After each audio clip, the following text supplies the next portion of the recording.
Yo, so people, I was very curious about this one, right? 80 for Brady. You know what I mean? It is directed by Kyle Marvin, written by Sarah Haskins and Emily Halpern. Okay. The film is produced by Tom Brady and Donna Gigalotti, executive produced by Michael Angelo Convino, Kyle Marvin, and Jeffrey Stute. John Debney handled the music, John Toll cinematography, Colin Patton edits the piece. Right? Casting. We have Matthew Masto and Victoria Thomas. Production design is Wim Thomas. Thomas P. Wilkins handles the art direction. Set decoration, we have John J. Bush and Henry Samarabia. Costume design is Alison B. Fangor. So our cast, right? Lily Tomlin is Lou. Jane Fonda is Trish. Rita Moreno is Maura. And Sally Field is Betty. Right? Obviously, we have Tom Brady in the piece, right? Dan is played by Harry Hamlin. We've got Alex Moffat as Nate, Rob Condry as Pat, Glyn Turman as Mikey, right?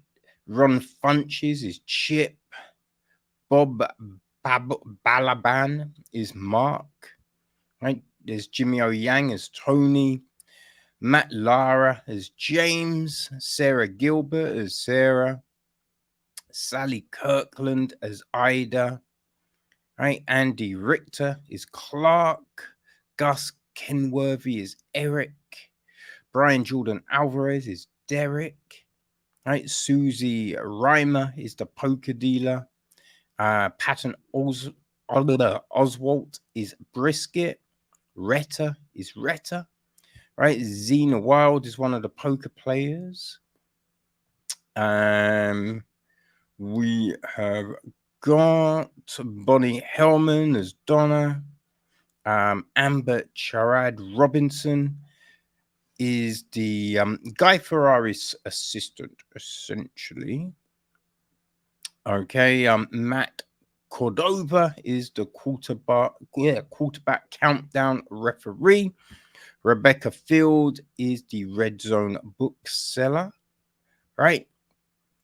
Yes, and Guy Ferrari is himself. We have Billy Porter as Gugu, something like that, right?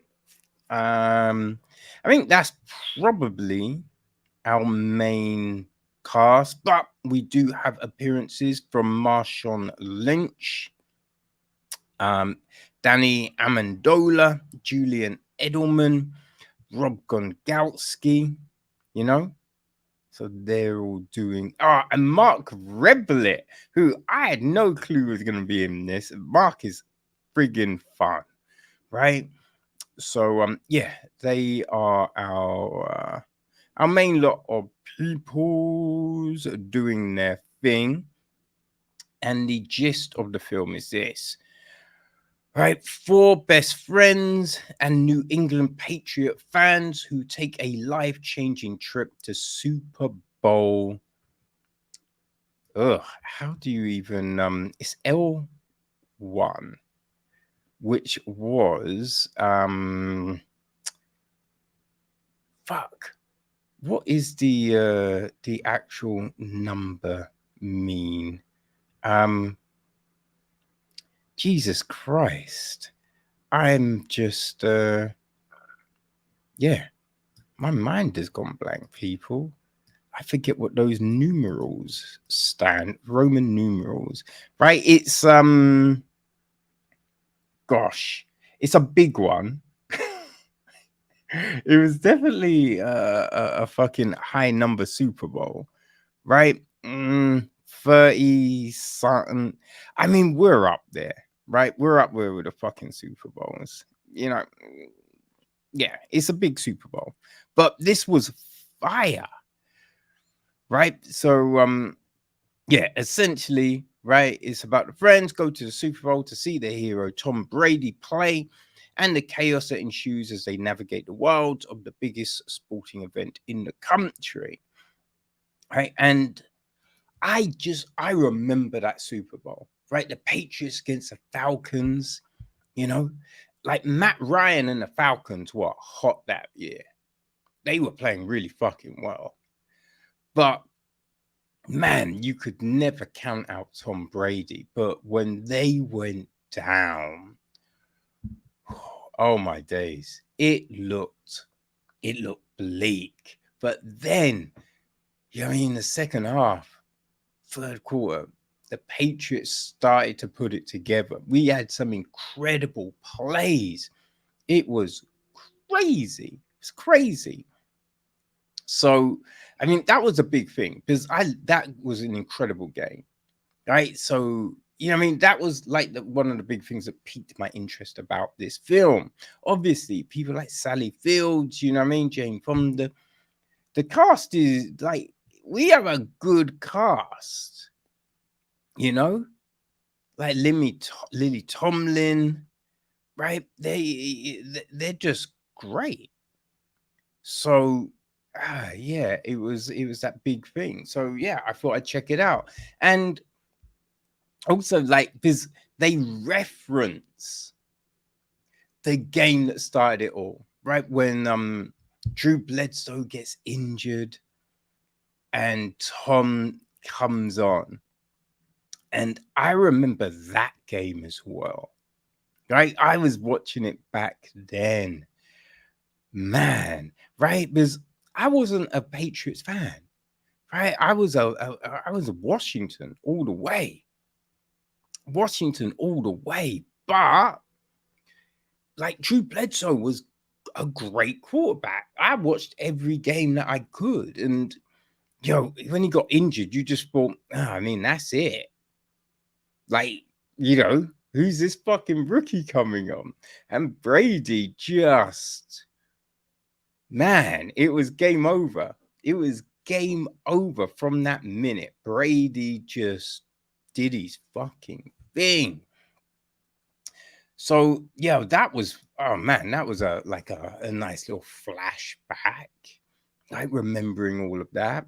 But I think one of the big things about American football is the energy, right? It's the passion, it's the energy that is just like, yo. When you see the uh trailer gating, what the fuck do you call it? The goddamn, I cannot think of the word. Tailgating. The tailgate parties, man. Like you see those happening and they look so much fun. Again, loads of energy, partying, just enjoyment. That is the big thing. The film doesn't capture the energy. Right? The film did not capture that energy, which was just like, oh, god damn. That's frustrating. Right? The cast is great. This is actually based, well, inspired by, right? When films give it, like, it's either based on or inspired by. Now, both do mean anything can happen, right? There's going to be liberties taken, timelines get changed, all of that thing. Like, the recent Tetris film. Those things happened, not on that timeline. You know what I mean? But when it's inspired by, that could be anything, right? That's just taking the name of something. Because I think this group, the true, real group of ladies was the Over 80s for Brady Club, right? That's what they call themselves. I mean, kind of long-winded, you know what I mean? Kind of long-winded, but hey ho. So that essentially could just be it, right? There's a group of 80-year-old women that like Tom Brady and the Patriots. Okay, that's an idea. That's a starting point. Let's craft a film around that. Could essentially just be it, you know? So you wonder how much has been embellished. Did they even go to the Super? Who knows? I don't know. I have no clue. But you know, as a concept, and we've got these legends in the field, you know, in this film, it's a wholesome film. You know what I mean?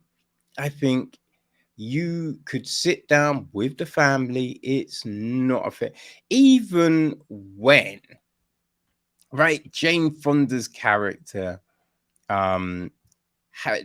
writes the erotic fiction, right? Even that, it's not crazy, right? We don't really, there's no real sex referenced. The booksellers like, oh, when the holiday times are, you know, sexual for me. So he says something like that. That's as raunchy as it really gets. It's not insane. So little kids can watch this. It's one of them films, you know what I mean? Which is fine on that front. It's inoffensive. But again, it's just lacking on energy. Like you basically see everything that's coming. It's not really surprising. And also, we have the women being the incredible at everything they do, which you're just like, it works once or twice, but if it's every single time, it just gets a bit dull, right? It just gets a little bit dull. And right? Oh, so that's gonna happen. Obviously, they're gonna do this and they'll do that, and blah, blah, blah. And even like there's moments where, all right, they did a thing, fine, but then they just milk the situation too much. Like there's a whole dance thing, and that happens, but then you have someone going, "Oh, they were so good, right?" Talking to someone else, "Oh, they were incredible." They weren't. They weren't. It was just a dumb little dance. Right? You can be like, yay. Oh, they were good for old. Like, maybe just be like, they were good for old people. I thought their hips would break. Right? Boom. End. Done. Just don't milk it. Just don't milk it because it's just not really true. Right? It's not really true.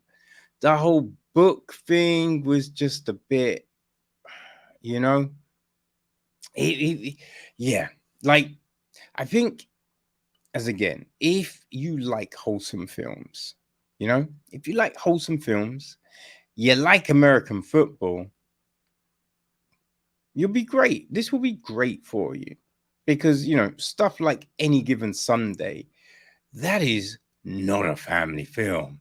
It's fucking incredible. It is not a film you are letting your little kids watch. You know what I mean? You're not going to sit down to that film with your mom and dad, like with your granny and grandpa, right? That's not that film.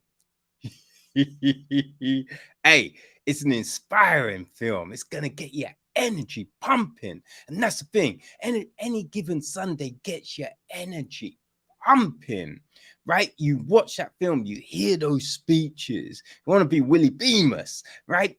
But you're pumped.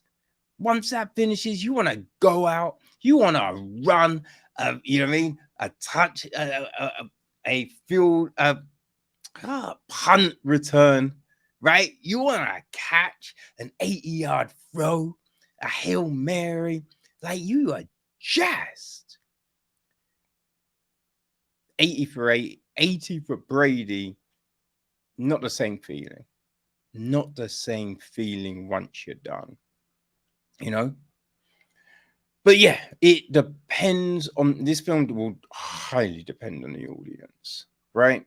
So if the family, as I said, they like American football, you know what I mean?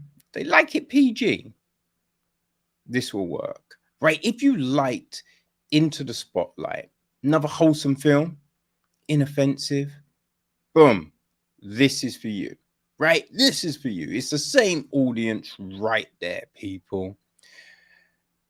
Like the acting, we have these industry vets, these legends. It's not their best performances, right? They're not terrible. It's just not their best performances, right? It's, it's basically Washington from the last few years. You know what I mean? Just holding steady, right? We're not setting the world on fire, holding steady. You know, it's not one of those horrible seasons where we do not win a game, right? We're 500, batting 500. That's this film, right? It's definitely not the worst thing you've ever seen, but it is, it's middling. It's mid, right? It's just mid. But again, it depends on the audience, what you want it to do. So, family film, yes. Something to get your players, your peoples pumped, no. But yeah, it is available on VODs. 80 for Brady.